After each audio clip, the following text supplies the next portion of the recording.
All right, let's talk about John Benet Ramsey. John Ramsey, the father, the CEO, the man who woke up on Christmas morning, 1996, to find his 6-year-old daughter missing, and who, hours later, would carry her lifeless body out of their basement and lay her on the ground by the Christmas tree. But before that night, before the ransom note, before the chaos, John Ramsey was kind of living an American dream. He was a tech guy. In the late 80s, he built a computer sales company in Georgia, and it took off. He merged it with two other small firms to form something called Access Graphics. By 1991, the company was doing well enough that Lockheed Martin, one of the biggest defense contractors in the world, bought it up. And guess who they kept in charge? John Ramsey. By the mid 90s, he was president and CEO of a thriving tech subsidiary earning serious money. Reports estimate around $6 million net worth at the time. We're talking big houses, charity events, Christmas parties, that picture perfect suburban success story. The Ramseys moved to Boulder for the lifestyle, for the good schools, the mountain views, safety, and their home. It was gorgeous. Multiple stories, winding staircases, a basement so big it felt like its own maze. This was a family people noticed. Pageants, charity events, Christmas cards in the local newspaper. John, in business circles, had a solid reputation. The smart, focused executive who could talk computers and country clubs in the same breath. And this is where things start to feel strange because in that now infamous ransom note, the kidnappers demanded $118,000 for Jean Benet's safe return. That's not a round number, right? It's not a million, not $500,000. It's the exact amount of John's most recent bonus from Access Graphics. He gave himself a bonus. That's so crazy to me. Back to the story. Coincidence? Maybe. But if you believe in coincidences, the Ramsey case will test that faith. It absolutely will. Coincidences? I think not. Even John admitted later, quote, "That occurred to me later. I thought, gee, that might have been the net amount of my bonus." Gee, you thought that later? What? So whoever wrote that note knew him, knew his money, his business, his life. That's a detail most people wouldn't just guess. How would you guess $118,000? Why wouldn't you ask for 120? And once the story broke, his wealth became part of the narrative. People said he's rich, he's powerful, maybe he pulled strings. Maybe he was involved in something so much darker, something nefarious. And others thought someone jealous of his success targeted the family. That would be a good guess. But it's wild how fast that American dream turned into a national obsession. The Ramseys hired lawyers, media consultants, and they could afford the best. And in a small town investigation, that alone made people suspicious. Why all the PR if you're innocent? But also, can you imagine your child's gone and cameras are outside your home 24/7? I'd probably want someone protecting me too. John's world before the tragedy was all about business expansion. He was connected to some big names in the tech and venture capital world. People like James Kimsey from AOL, Jack McDonald, Mario Moreno. He was networking with the kind of guys who were shaping the early internet economy. So yeah, John Ramsey wasn't just another suburban dad. He was moving in circles where money, image, and control mattered. Moving in circles. He was connected to people, and that is why I'm talking about him, because I don't think what happened to John Bonet, I don't really think it's a mystery. I think he was involved in some things and something went wrong and she was hurt and they had to, or he let someone live out a fantasy because of these rings. If you get what I'm saying, I hope that you do. But then there's Christmas, 1996. John Bonet's gone. Police arrive, the ransom note is found, and 8 hours later, John and his friend go into the basement to search, and John carries John Bonet upstairs. That moment, caught on police radio, changes everything. He picked her up. He he tampered with the evidence. So people still debate whether or not that was grief or guilt. Did he disturb a crime scene out of panic, or did he already know what he'd find? I think he already knew what he was going to find. And the friend that went down there with him, interesting. Did he know as well? So years later, he told reporters, "The fact that I'm no longer under suspicion will never bring back my life." My life? The fact that I'm no longer under suspicion will never bring back my life. You mean your child? Once your reputation is tarnished, it stays tarnished. And that's maybe the most haunting part of John Ramsey's story. Even after being cleared by DNA evidence in 2008, that cloud never fully went away. He lost his daughter, he lost his wife, Patsy, to cancer in 2006, and he lost the privacy that comes with being an ordinary man. Today, he's remarried to Jan Rousseau, a fashion designer, and still pushes for John Bonet's case to be reopened, for DNA technology to re-examine every fragment.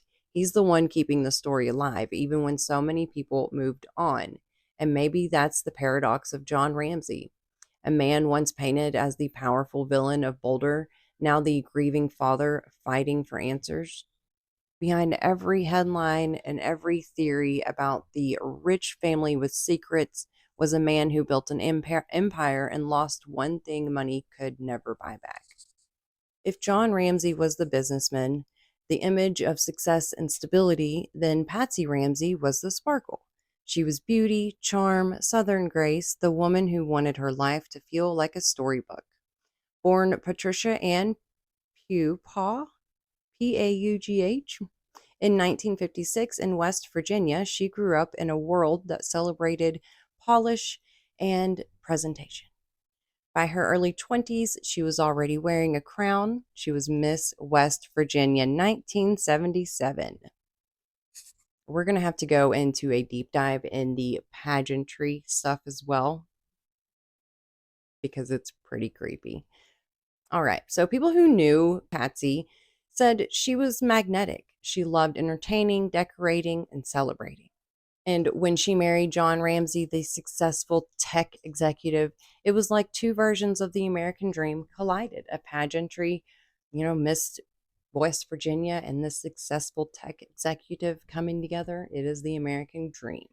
She brought the sparkle, he brought the security. Together they built this picture-perfect family. 2 kids, a mansion in Boulder, Colorado, and a little girl named John Bonet who followed in her mother's glittering footsteps. Patsy loved pageants, and she loved her daughter, obviously. The hair, the costumes, the routine, and some people found it odd, but to Patsy, it was bonding. It was a legacy.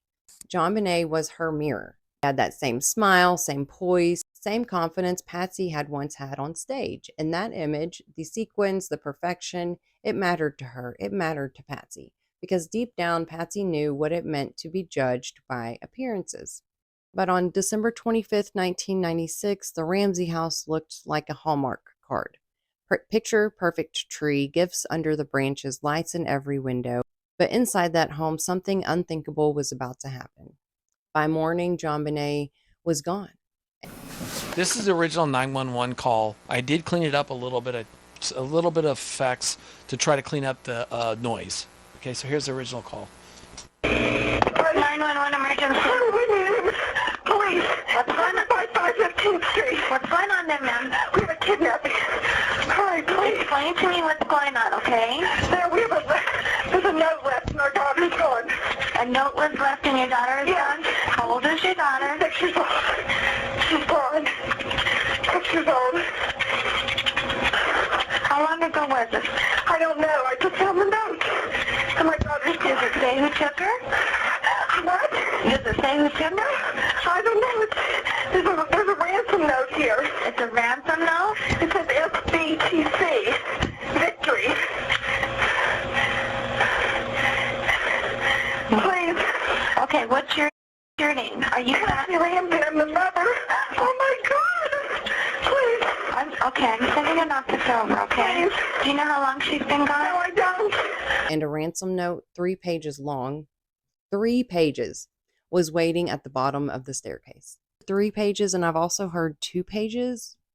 I'm not really sure. Okay, so the ransom note. And this note is where Patsy's story changes forever. The handwriting, the tone, police immediately noticed something off. It wasn't scrawled in panic, it was written slowly, deliberately, on paper taken from the Ramseys' home. 2.5 pages, more like a short story than a ransom demand. The note began, Mr. Ramsey, listen carefully. We are a group of individuals that represent a small foreign faction. And it ended with that now famous line, Victory, SBTC. What does that even mean? No one knows, not then and not now. SBTC.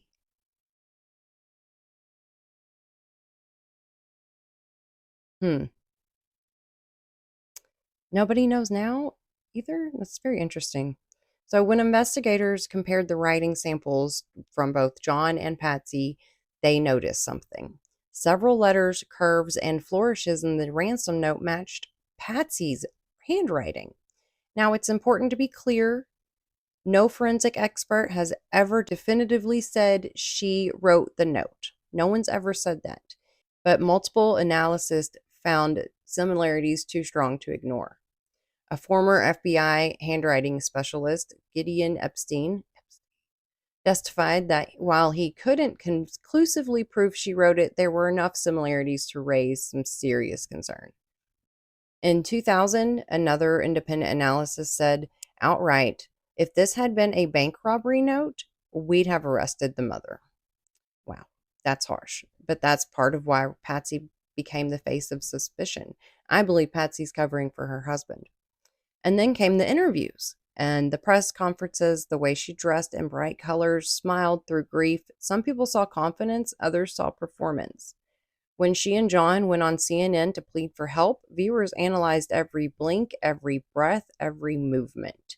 She looked polished, composed, too composed, some thought, for a grieving mother.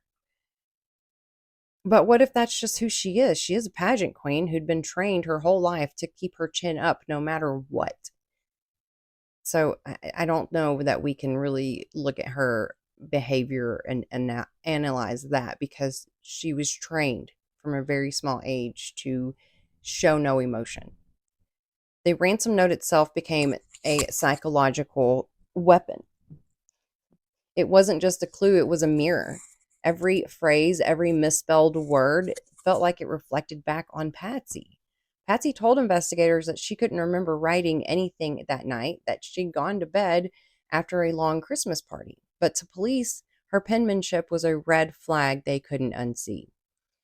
By 1999, a Colorado grand jury actually voted to indict John and Patsy Ramsey for child abuse, resulting in death. But the district attorney at the time refused to move forward, saying there wasn't enough evidence to prove guilt beyond a reasonable doubt. Years later, in 2008, DNA testing on John Bonet's clothing officially cleared the entire Ramsey family. But the court of public opinion never fully let Patsy go, which is crazy. It should be John. In 2006, after battling ovarian cancer for years, Patsy passed away at 49. Her final years were marked by illness, interviews, and an unshakable determination to clear her name. In one of her last recorded statements, she said, "There's no way I could hurt my child. No mother could, and the world will see that one day." It's gut-wrenching because whether you believe she was innocent or hiding something, her legacy was forever entangled in that ransom note. And maybe that's the tragedy of Patsy Ramsey, a woman who lived for appearances, whose life revolved around perfection, and who died under the weight of a world that never stopped scrutinizing hers. She wanted her daughter to shine, and in some twisted, heartbreaking way, John Bonet did shine, just not in the way any mother would ever want. I'm going to end this video here, but I do have more to say. I think that John, he's connected to people, and the district attorney saying, nah, we're not gonna put them in jail. It's just crazy, because I've tried to see if he was connected to the district attorney at that time, Alex Hunter. So Alex Hunter,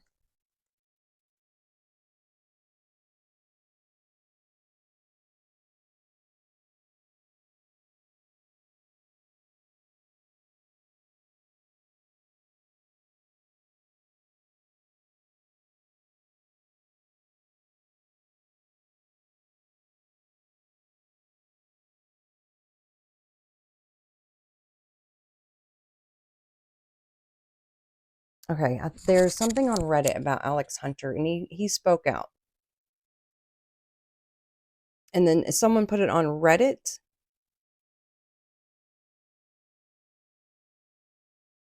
And I'm just going to go ahead and read this Reddit post. It says, former DA agent under Alex Hunter now speaks out about DNA and why they didn't prosecute the Ramseys recently on Mile High Club podcast. I will put that link in here too. So this is from the Mile High Club. I'm sorry. Yeah, the Mile High Club podcast. I didn't know it was club, but I love them. I love Josh and Kendall. What's their names? They are very, very good at what they do, but this is a Reddit post. It says it has been deleted, but it was 2 years ago. And it does have the link to the YouTube video that they're talking about, so I'll put that link in here, but we're going to read this post. Okay, and on the YouTube video, they start speaking about JonBenét case at around the 44-minute mark. So this guy basically recommended to DA head Alex Hunter, based on the foreign DNA found in JonBenét's underwear, to not go forward with the case against the Ramseys. He did acknowledge the experimental test they ran on brand new store-bought right in the package underwear, where they also did find foreign DNA. Most RDI theorists believe the DNA found in JonBenét's giant underwear, I don't know why they say giant underwear, was probably deposited at the point of the manufacturer, but they didn't wash it? That's always been my question. He explained this was actually his partner's theory he worked with on the case. This was his partner's effort to explain the foreign DNA, but he was fairly dismissive of this, and although he was surprised his partner was right, there was foreign DNA even on brand new underwear. He said it wasn't anywhere close to the level of markers found in this one particular spot of blood on her underwear. So they're talking about DNA, but it actually is a spot of blood on her underwear. That's not normal, and I would think that your underwear would have already been washed. If it's brand new underwear, you don't typically put it on, you wash it first. So I think all the DNA would wash off, right? So the reason this never went to trial is essentially based entirely on this one spot of blood, likely all JonBenét's blood, as he said, mixed with, in all likelihood, saliva of a male perpetrator.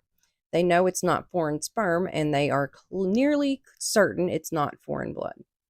This whole case for the Ramseys' defense hangs on this one piece of evidence, and this guy is adamant. If you can't answer this question, you basically got nothing on the Ramseys. But I know, as he also said, even in that spot, it just barely met the standards for CODIS. And despite proving foreign DNA is all over many things, including new clothes, he's convinced that the person that left this DNA is the killer. Me too. It didn't match any suspect they had. It doesn't match the millions of people they have run it against in CODIS. And most importantly, it didn't match any of the Ramseys. Did a child laborer in Asia with a cold unintentionally destroy this case, or is this really enough to let them go? His recommendation to Alex Hunter may be the sole reason no one has paid for this crime. Sad. He gave so many examples of cases where DNA did trump everything, and he named many cases similar to JonBenét, usually ones where much better DNA was present, and emphasized how horrible these cases were. But I can't help but think of all the cases where DNA completely misled people, like the Idaho 4 case, where they planted the DNA, or it's trace DNA, which is what this would be. Trace DNA is on everything. I went to the grocery store this morning. My DNA is all over that grocery store. If you've been to my house, your DNA is in my house somewhere. That is not enough DNA to put someone in prison unless you are the Idaho State Police. Because, if they aren't putting the person, they need to run that DNA and put this person in prison because you would probably find the whole ring. I think that because in pageantries, and I will go over that in another video, but unfortunately, Erica Kirk is the person I am going to be looking into because she is into pageantries and she is involved in some things that anyway, but pageantries are a breeding ground for gross men who like to be a part of gross and nefarious things, situations, events, whatever you want to call it. They want to ride that boat all the way to Epstein Island with John Bonet by their side. And that's the only conclusion I can think of, is that it was Christmas. Maybe it was a Christmas present. Here's my daughter as a present. Do whatever you want with her. It's disgusting, but it happens every day, all the time. This world is evil. It's very, very evil. And I really hate that Patsy lost her life to cancer, but I bet, holding on to things that are not good can give you cancer. It can make you sick, not cancer in particular. There's no specific illness that you'll get. Just holding on to things like this will make you physically ill. And I think she was covering for her husband. I would cover for my husband unless it was something like this. We wouldn't even be married. Nah, I'd take it.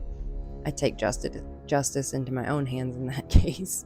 But now she was just covering for him, and he made a lot of money. After all of this, though, after hiring all the attorneys and the PR and all that, he actually went bankrupt after he lost his daughter. And I really hate that he lost his daughter. But what were you doing, John Ramsey? What were you doing? And it's really crazy that you wrote a ransom note, but she was in your house. It's just crazy. This whole case is crazy, and it's so mind-blowing that no one is in prison. John Benet Ramsey will never have justice because this is I can't say it, but you know why. If you know, she just won't get justice because the whole system will fall apart. If, like the 4 students in Idaho, if they were to receive justice, get the real killers out there and put them behind bars, well, we might not have some government officials if we were to do that. I'll just put it that way. Okay. Now, I hope you guys enjoyed the video. I am going to do my best to get it edited and put out today, which is Sunday, October something, 26th, I believe. So I'll do my best. I can't make any promises, but I'm going to let you go now. Thank you so much for listening. If you made it this far, put an orange heart in the comments below. And you guys have a wonderful, wonderful week. Bye.